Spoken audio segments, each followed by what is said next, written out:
She was only 18, innocent, scared, and sold into a marriage she never chose. He was a hardened widowed rancher, raising 3 children in the brutal Wyoming frontier. Neither of them wanted this marriage. Neither of them believed in love anymore. But what started as a cold transaction, slowly became something no one saw coming. The girl who had no choice.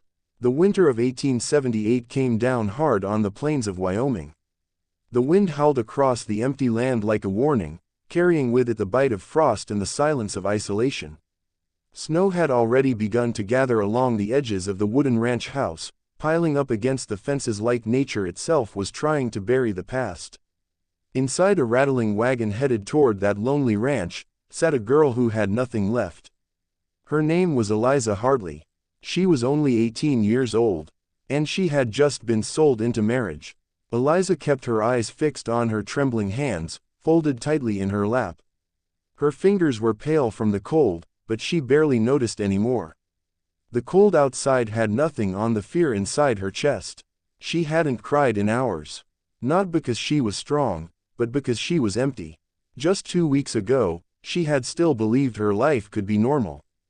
That somehow, things would get better. But after her father's death, everything changed. Debt. That word had destroyed everything. Her father had owed money, more than she ever knew. And when he died, the men he owed came knocking. They didn't care that she was just a girl. They didn't care that she had nowhere to go. To them, she was just payment. A solution. So they made a deal. A widowed rancher in Wyoming needed a wife, someone to take care of his home, and his 3 children. And in exchange, Eliza's father's debts would disappear. Just like that, a life traded for a life. The wagon jerked to a stop. Eliza's heart skipped. "We're here," the driver muttered, barely glancing at her. She didn't move. For a moment, she couldn't. Then slowly, she lifted her eyes. Outside the window stood a man. Tall, broad-shouldered, still as stone. He wore a weathered coat, a hat pulled low over his face, and a thick beard that shadowed his expression. Snow dusted his boots, but he didn't seem to notice the cold.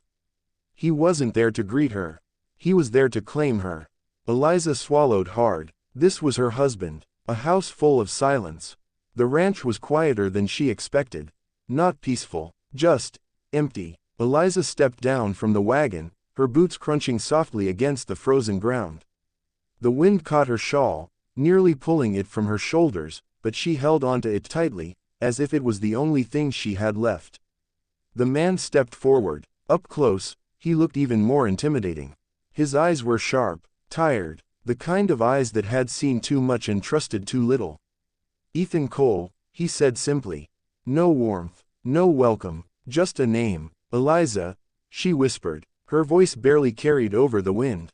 For a moment, they just stood there, staring at each other like strangers forced into the same storm.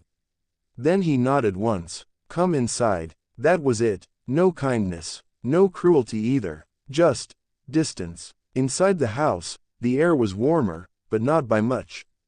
The fire crackled weakly in the corner, fighting against the cold that seeped through the walls.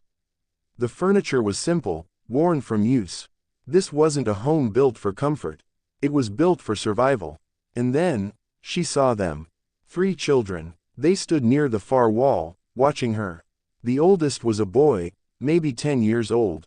His jaw was tight, his eyes guarded.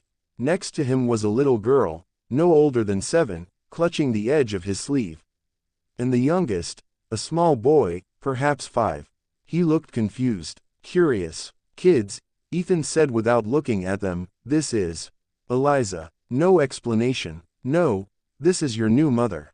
Just a name." The oldest boy spoke first. "We don't need her." The words hit harder than the cold wind outside. Eliza felt her chest tighten. Ethan didn't react, didn't scold him, didn't defend her. He simply removed his gloves and set them on the table. "She's staying," he said flatly. The boy's jaw clenched, but he said nothing more. The little girl looked at Eliza for a long moment, then hid behind her brother. And just like that, Eliza understood. This wasn't just her new home. It was a place where she didn't belong. The first night. That night, Eliza couldn't sleep. The wind rattled the windows, and every creak of the house made her flinch. She lay on the edge of the bed in a small room that didn't feel like hers, staring at the ceiling as shadows danced in the dim light. She had expected worse. She had expected anger, harshness. But somehow, this silence was heavier. Ethan hadn't spoken to her after dinner. Hadn't even looked at her. He ate quickly, quietly, then stepped outside into the cold as if he preferred it over being inside with her. The children didn't speak either. Not to her, not even to each other much. It was a house filled with people, yet completely empty. Eliza turned onto her side, pulling the thin blanket tighter around herself. Was this her life now? A stranger in a stranger's home? Tears burned in her eyes. But she forced them back. Crying wouldn't change anything. It never had. Suddenly, a soft sound broke the silence. A quiet sniffle. Eliza sat up. It wasn't the wind. It was someone crying. She hesitated. Then slowly, she stood and stepped into the hallway. The sound led her to a small room at the end. The door was slightly open. Inside, the little girl sat on the bed, her face buried in her hands, shoulders shaking. Eliza's heart softened instantly. Carefully, she knocked. The girl looked up, startled, quickly wiping her tears. I didn't mean to wake you," Eliza said gently. The girl said nothing, just stared at her with wide, uncertain eyes. Eliza stepped closer. "What's your name?" A pause. Then, quietly, "Lily." Eliza offered a small, careful smile. "That's a beautiful name." Lily hesitated, then looked down again. "I want my mama." The words were so soft, yet they shattered something inside Eliza. For a moment, she didn't know what to say. Because she understood that pain. More than anyone. Slowly, she sat beside her. "I know," Eliza whispered. Lily didn't pull away, didn't move at all, and after a long moment, she leaned, just slightly, against Eliza's arm. It wasn't much, but it was everything. A cold man, a warmer heart. The next morning came early, and unforgiving. Eliza woke before sunrise, the cold air biting at her skin even inside the house.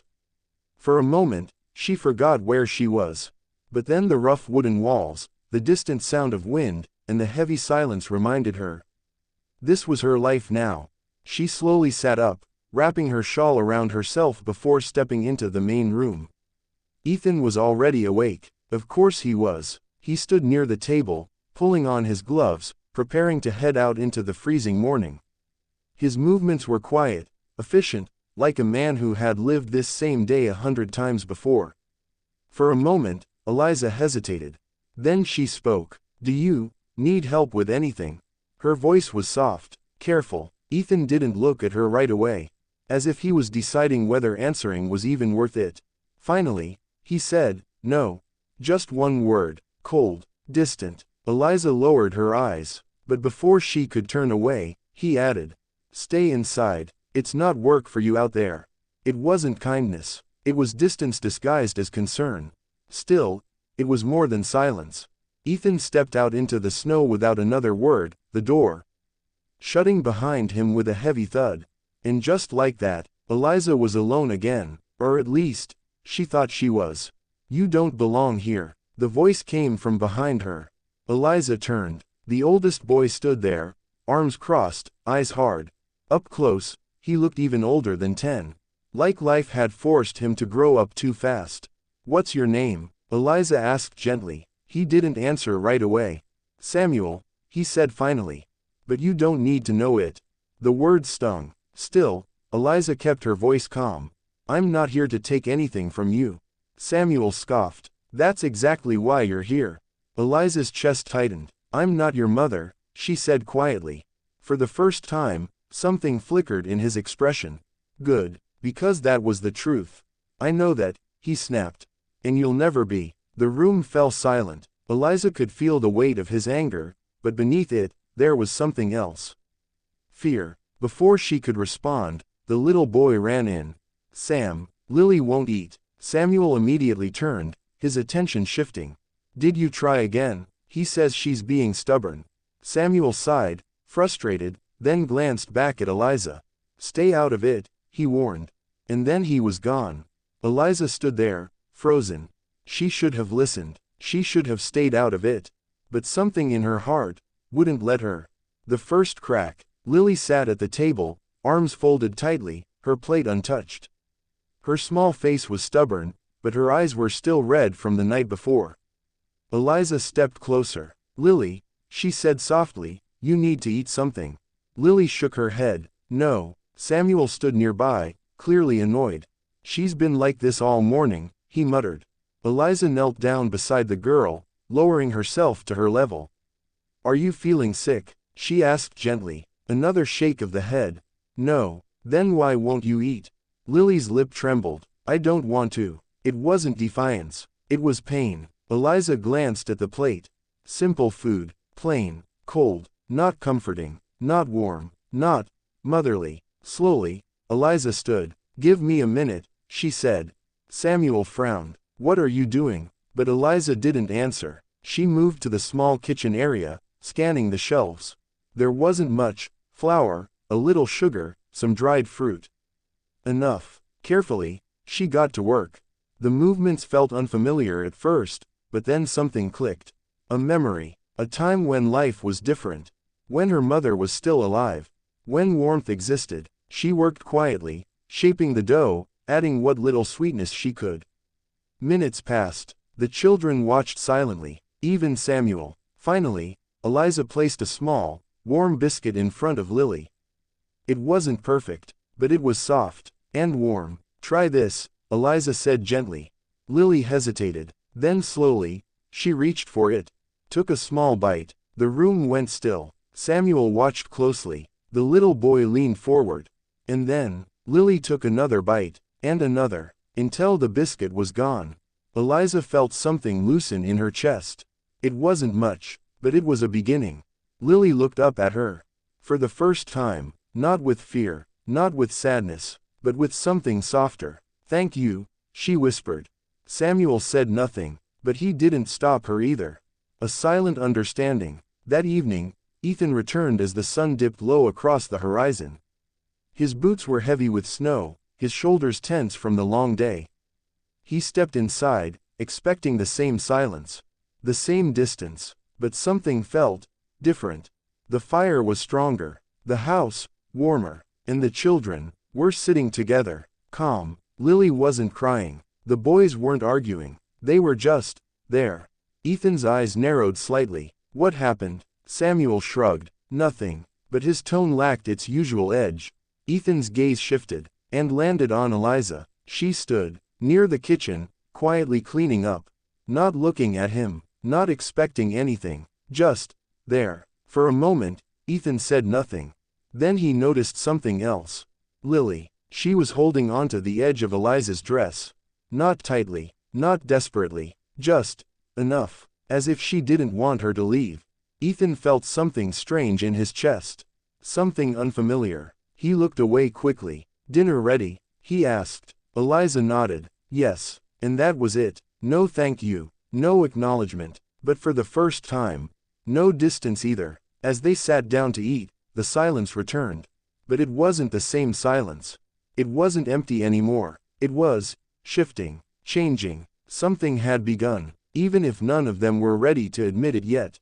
The storm that changed everything. The wind returned that night.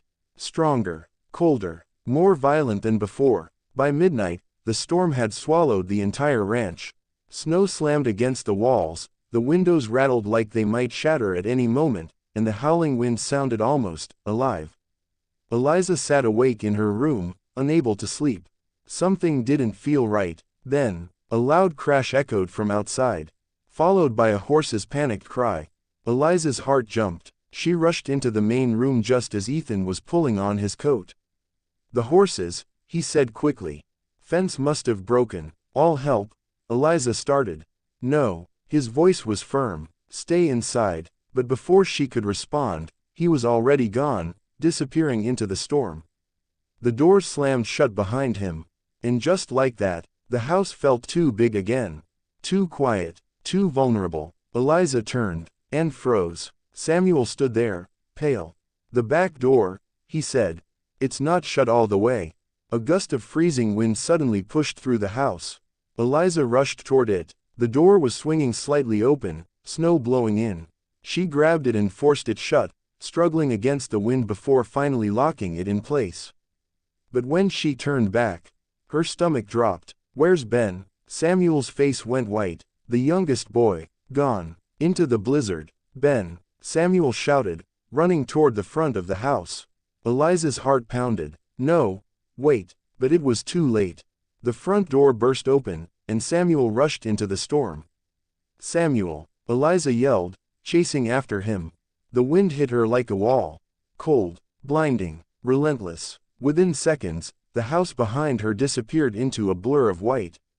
"Ben!" she screamed, her voice lost in the storm. She could barely see, barely breathe, but she kept moving, because somewhere out there was a little boy, alone, terrified, and then, a faint cry, "Eliza, Samuel." She turned toward the sound, stumbling through the snow until she saw him, on his knees, digging frantically. "I found him." Eliza rushed forward. Ben lay half buried in the snow, shivering, barely conscious. "Oh God," Eliza whispered. Without thinking, she dropped to her knees and pulled him into her arms, wrapping her shawl tightly around him. "He's freezing," Samuel said, panic in his voice. "We have to get him inside.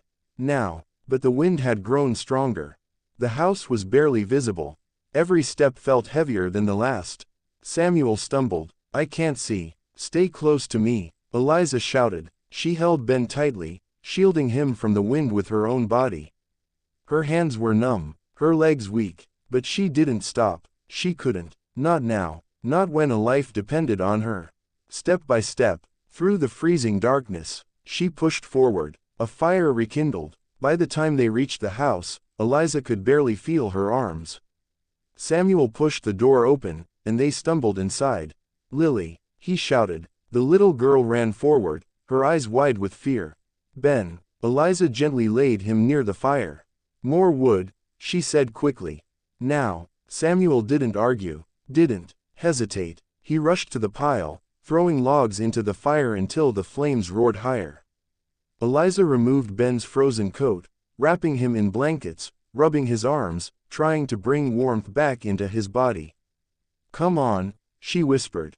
"Stay with me." Lily stood nearby, crying softly. "Is he gonna die?" Eliza swallowed hard. "No," she said firmly. "He's not." Minutes felt like hours, but slowly, Ben stirred. A weak cough escaped his lips. Then another. Eliza let out a breath she didn't realize she'd been holding. "He's okay," she whispered. Samuel sank back against the wall, relief washing over his face. For the first time, the anger was gone, replaced by something else. Gratitude. He looked at Eliza, really looked at her. "You saved him," he said quietly. Eliza shook her head. "We saved him." Samuel didn't argue, because for the first time, they were on the same side. The man who finally saw her. The door burst open. Ethan stepped inside, covered in snow, breathing hard. "I got the horses." He stopped. His eyes landed on Ben.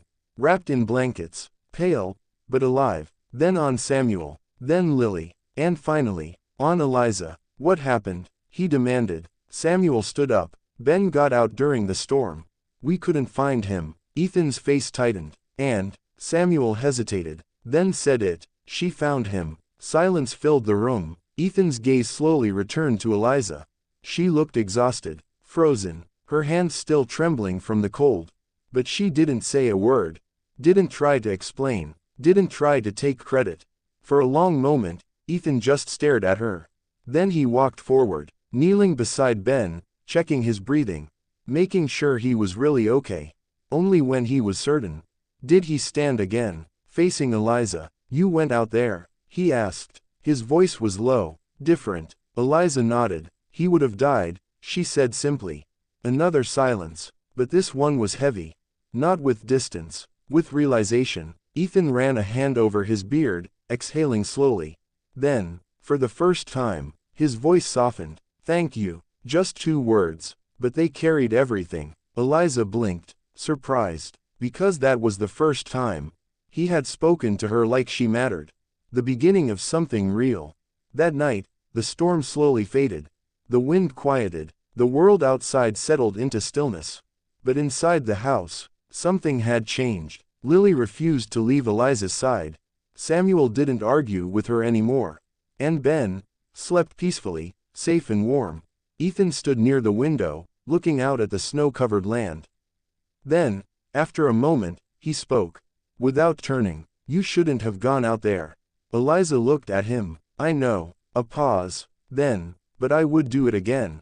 Ethan closed his eyes briefly, as if that answer hit deeper than expected. Finally, he turned, meeting her gaze. For the first time, there was no distance, no coldness, just something quiet, something real. "You're stronger than I thought," he said. Eliza gave a faint, tired smile. "I didn't have a choice." Ethan studied her for a moment, then nodded, as if he finally understood.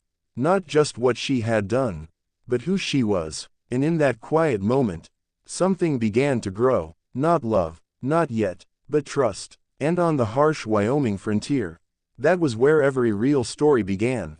The quiet after the storm. Morning came softly. For the first time since Eliza had arrived, the ranch didn't feel cold. The storm had passed, leaving behind a blanket of white that shimmered under the pale sunlight.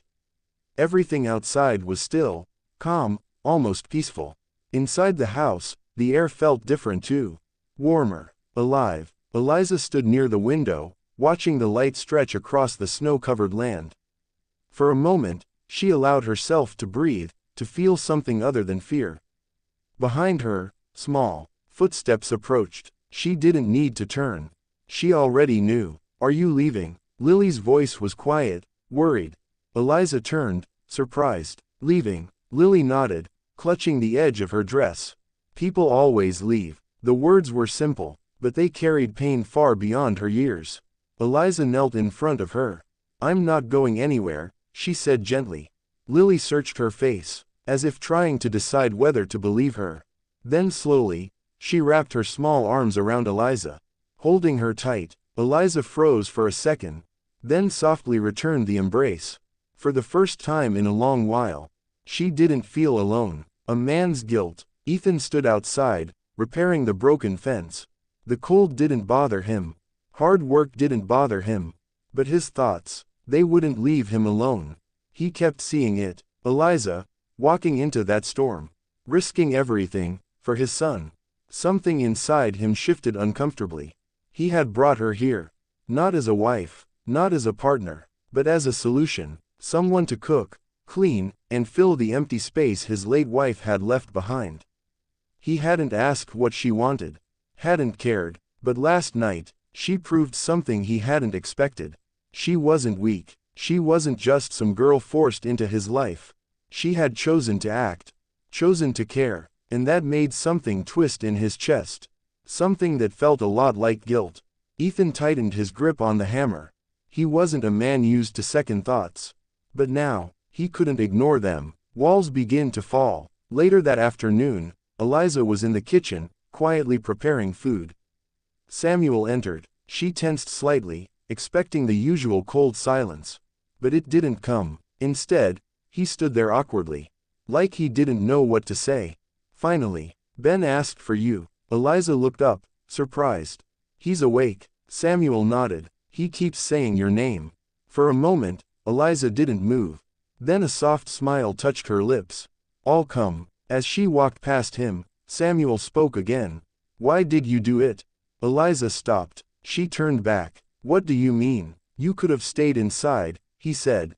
"Dad told you to." His voice wasn't angry. It was confused. Eliza thought for a moment, then answered honestly, "Because he needed someone." Samuel frowned slightly. "That's it." Eliza nodded. "That's enough." Silence stretched between them. Then slowly, Samuel looked away. "Thank you." The words were quiet, almost reluctant, but real. And for Eliza, they meant more than he could ever know.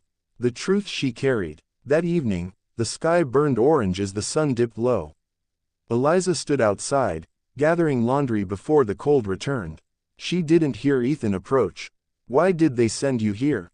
His voice was calm, but direct. Eliza stiffened. She had known this question would come eventually. She just hadn't been ready. Slowly, she turned. Ethan stood a few feet away, his expression unreadable. I told you, she said quietly. My father had debts. That's not the whole truth. His eyes held hers, steady, unyielding. Eliza looked down. Her hands tightened around the cloth she was holding. They said, she began slowly, that I brought shame to my family. Ethan didn't interrupt, didn't push, so she continued. There was a man in Boston, she said. Someone my father trusted. Her voice trembled slightly. He made promises, said he would marry me. A pause. Then, he didn't. The silence that followed was heavy. Ethan's jaw tightened. They blamed you, he said quietly. Eliza nodded. It was easier that way. The wind brushed past them, carrying the weight of her words into the open land. I didn't fight it, she added. There was nothing left to fight for. For a long moment, Ethan said nothing. Then finally, that doesn't make you guilty. Eliza looked up, startled. Because no one had ever said that before. Not once. Ethan held her gaze. Firm, certain. You were wrong, he said. The words hit her harder than anything else ever had. Because they weren't pity, they were truth. And suddenly, Eliza felt something break inside her. Not in pain, but in release. The first spark. That night, the fire burned brighter than usual. The children slept peacefully, and for the first time, Eliza and Ethan sat in the same room. Alone, without tension, without distance, just silence, but a different kind of silence. Ethan leaned forward slightly, resting his arms on his knees. You're not what I expected, he admitted. Eliza gave a faint smile. I could say the same. A small pause. Then, you're not as cold as you pretend to be. Ethan let out a quiet breath, almost a laugh. Don't tell the others. Eliza looked at him, really looked at him, and for the first time, she didn't see a stranger.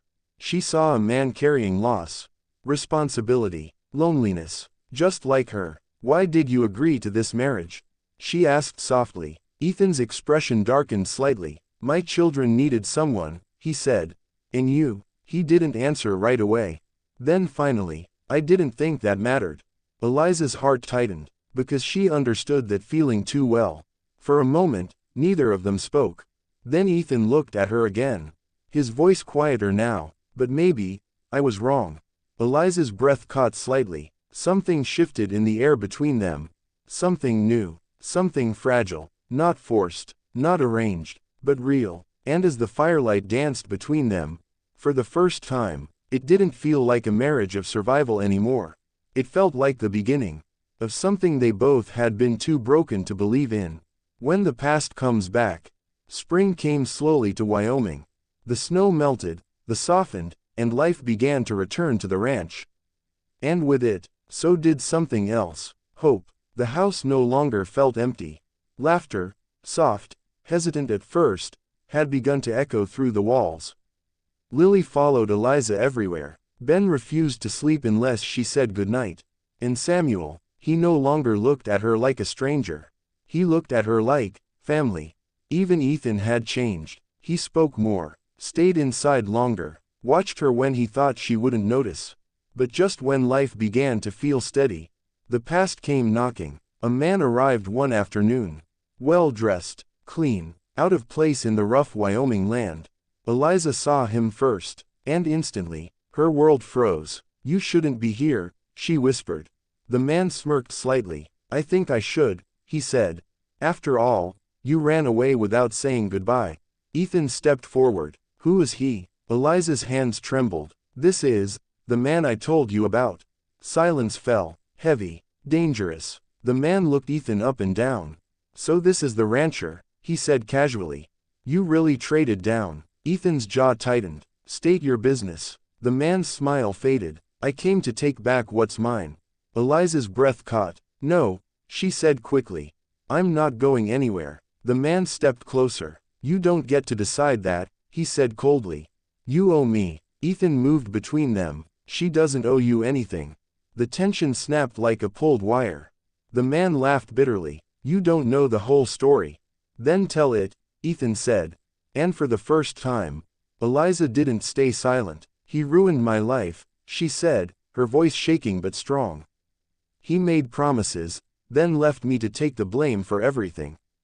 The man's expression darkened. "Careful what you say." But Eliza didn't stop. "I'm done being afraid of you." Those words changed everything. The man who stood for her. The man reached for her arm. But before he could touch her, Ethan grabbed his wrist. Hard. "Don't," Ethan said, his voice low and dangerous. The air turned still, the kind of stillness that comes before something breaks. "You think you can stop me?" The man sneered. Ethan didn't raise his voice, didn't move, but his grip tightened. "I know I can." For a moment, it looked like a fight would break out.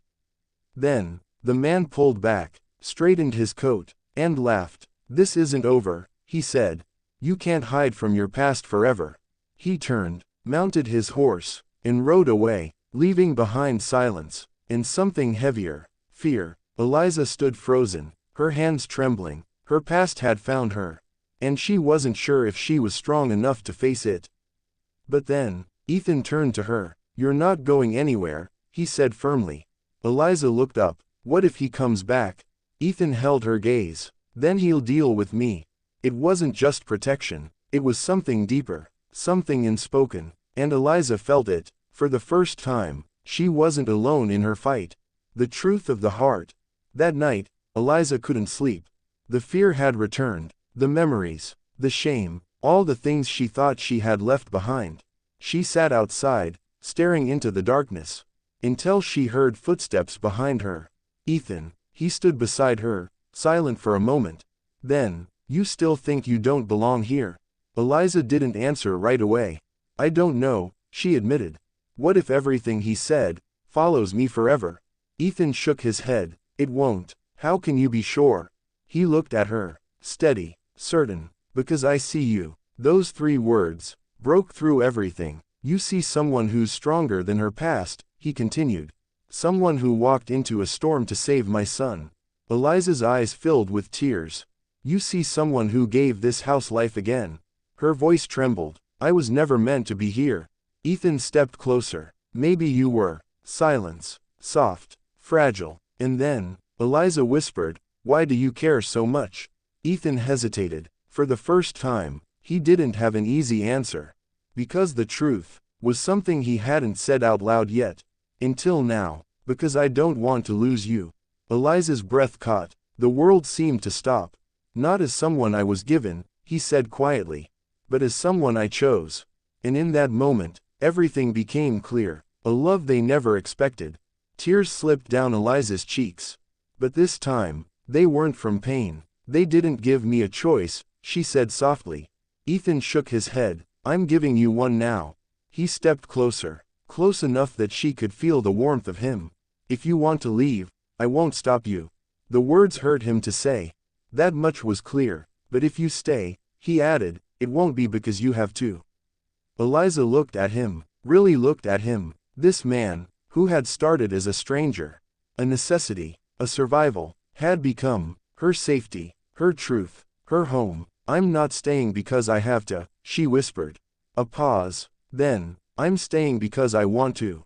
Ethan exhaled slowly. Relief, emotion, something deeper. And then, for the first time, he reached for her hand. Not out of duty, not out of obligation, but choice. Eliza didn't pull away. Instead, she held on. And somewhere in the quiet Wyoming night, a love that was never meant to exist finally found its place. A new beginning. Months later, the ranch was alive. The children laughed freely. Lily called her Mama.